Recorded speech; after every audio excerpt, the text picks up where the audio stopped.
Yes, it's working.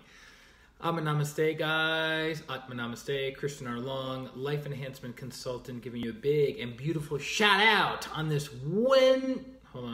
Wednesday evening.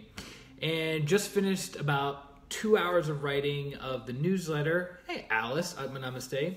So every Wednesday night for almost 3 years now, I've been putting out a newsletter connected to pranic healing and Arhatic yoga. So basically I take a quote from my teacher, hey Barbara, Grandmaster Choa Koksui, the founder of pranic healing and Arhatic yoga, and then I break down the quote to the best of my abilities, Matt Block, bringing the heat, that I think will offer value to you guys. So we have hundreds and hundreds and hundreds of subscribers that get fed energetically from God, the great ones, and my teacher each and every Wednesday night. So right below this video, you'll see a picture of Master Choa and the newsletter. So I would highly recommend clicking on that, reading it, getting inspired, and hopefully you'll get a lot of value out of that. What's up, Leanne? You're finally catching it online. Devyani, Atma Namaste. You're catching it live. Awesome, awesome, awesome. So each and every evening, almost every evening, not all evenings, but almost every evening, we do a live stream where we talk about a topic relative, hey Christy, relative to energy healing, meditation, or practical spirituality. So tonight's topic is near and dear to my heart. D, what's up? Atma Namaste, how are you? And that is looking for things in your environment, meaning your living environment. Eric, Atma Namaste, good to have you back on. Your work environment, your car environment that evokes or calls forward positive thoughts and positive feelings. Positive thoughts and positive feelings. So some of you may or may not know, I grew up in Massachusetts, and my father used to love Janine, Atma Namaste, Janine Dewar, the best last name.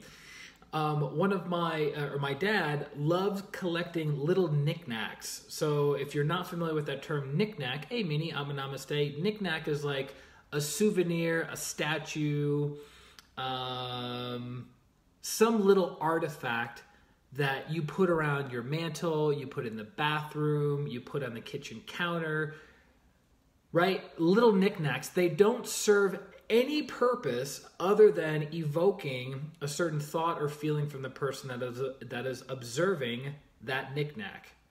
Does that make sense?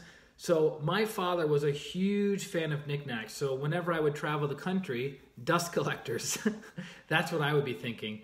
Oh yeah, happy Diwali. I forgot. Atma Namaste. Several pranic healers from around the world have reached out to me to wish me a happy Diwali, which is like a combination of Christmas, New Year's, and 4th of July in the Indian culture.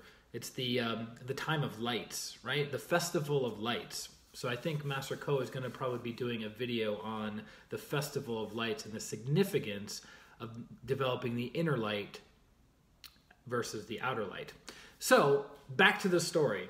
And I know you guys love stories. Some of you are like, man, you tell all over the place. Well, there's a lot of feedback that's always coming in, and I'm trying to keep you guys engaged and keep you entertained and empowered and all that stuff, educated, right? So anyways, my dad has all these like knickknacks all over the place. And whenever I would travel, I would pick up knickknacks for my dad. Shit, Atma Namaste, I'd pick up knickknacks for my dad. And he liked eagles, Native American paraphernalia or Native American knickknacks. He loved bears. He loved all kinds of, Laura, Atma Namaste, he loved all kinds of, Jennifer, Atma Namaste, all kinds of little knick-knacky things. And so over the years, this started to accumulate and accumulate and accumulate. Now, is it fair to say that some of those knickknacks in the house didn't always evoke positive thoughts or positive feelings with my father? Is that fair to say? Or other people in the house or other people in the environment? Probably yes, no, maybe. Like I got him a bull one time that I found in Austin, Texas. So a bull riding a bull, and that evoked, hey Linda, Atma Namaste, that invoked positive thoughts and positive feelings for my dad. But some of those things in the house did not invoke positive thoughts and positive feelings. Certain ashtrays, because my father was a smoker for many, many years, certain ashtrays invoked better times for him, but in that moment didn't invoke positive thoughts and positive feelings for him. So do you think it would be a good idea to keep the ashtrays or a better idea to get rid of the ashtrays, right? So my father left his body in December of 2014, so I had the opportunity of going back home to Massachusetts, spending time with my brothers, and then going through my father's old stuff. What are we going to keep? What are we going to give away? What are we just going to trash? And that's kind of the point of tonight's live stream is look in your living space, your living environment, and find things that evoke not so good thoughts and not so good feelings, and I would recommend getting rid of them. You guys get that? I would recommend getting rid of them. So there's a class that Master Choa Kok Sui developed many, many years ago called Pranic Feng Shui. Pranic Feng Shui, which is not the typical Feng Shui that you would learn about at a library or bookstore where you just get one book. These are teachings that are not revealed publicly and not revealed in books. So the only way to get this information directly is actually by attending the class. And in that class, you learn about certain pictures, certain artwork, certain sculptures, certain things evoke certain feelings and certain thoughts within the person. So if you're having money problems in your life and you look around your space, are there little things that are triggering poverty consciousness, lack, scarcity, right? Things like that.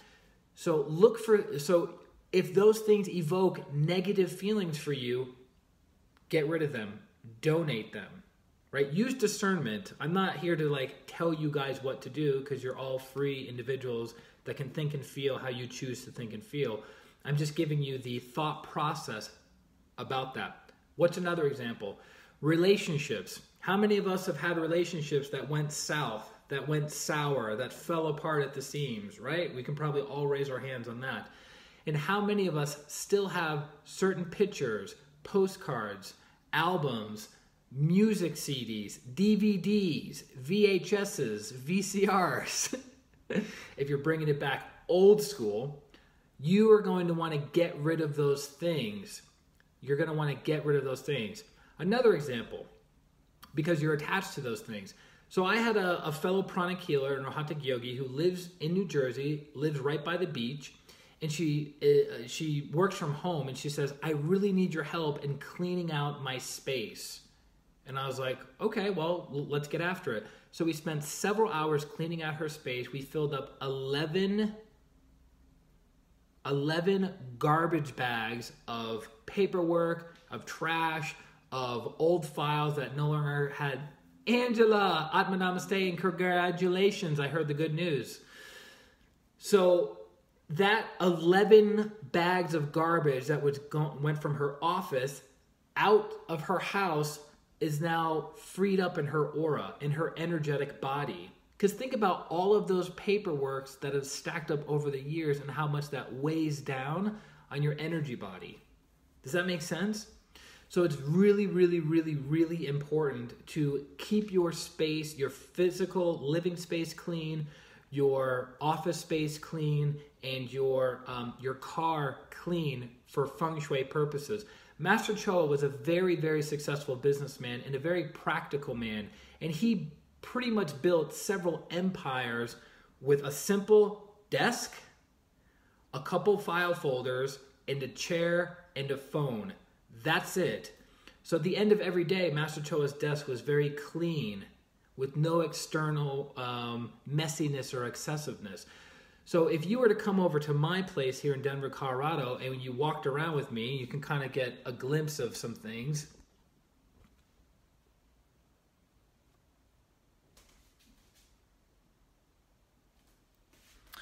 If you were to look, this place contains pictures, posters, books, artifacts, sculptures of things that evoke positive thoughts and feelings, that invoke spiritual thoughts and feelings, that invoke healing thoughts and feelings, right? Does that make sense? You can't find anything in this house that distracts me. Nothing. There's nothing in this house that distracts me, and that is by design. That is by design, keeping things very clean, very simple. And I go through my place pretty regularly of like, all right, what can I throw away? What can I keep? What can I donate? What can I repurpose? Because I want to have things throughout my environment that make me feel good, that make me feel happy, that give me happy thoughts, remind me of happy times in my life. Does that make sense? So Leanne said, get rid of them all. That stuff just holds you down. Less is best. Keep a few sentimental value. Yeah. Even sentimentality needs to be removed from the individual, because your sentimentality keeps you bound to the past. It keeps you bound to the past because you're always having thoughts and feelings that pull you back versus moving you forward. There's a big term I learned from, or was reminded from one of the masters in pranic healing, of keep moving forward, keep moving forward, keep moving forward. And hey, Jason, Abba Namaste. The example he uses, he competes in triathlons with his sons. And during the training, I think it was actually in the race, not during the training, this particular master wanted to give up, wanted to stop running the race. And all he heard was his son saying, if you can't run, jog. If you can't jog, walk. And if you can't walk, crawl. Keep moving forward. No matter what, keep moving forward. So if we take that philosophy into keeping our living space organized, our workspace organized, and our car space organized, and we move it forward with positive things that are always projecting us into the future. Yes, we have to be here now. We have to be in the present moment. I get that.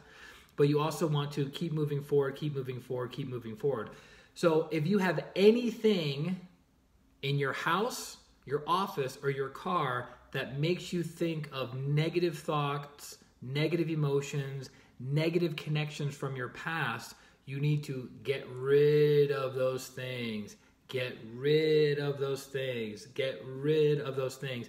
Hey, Jeremy, Abba Namaste. They are keeping you bound to the past and not allowing you to move forward.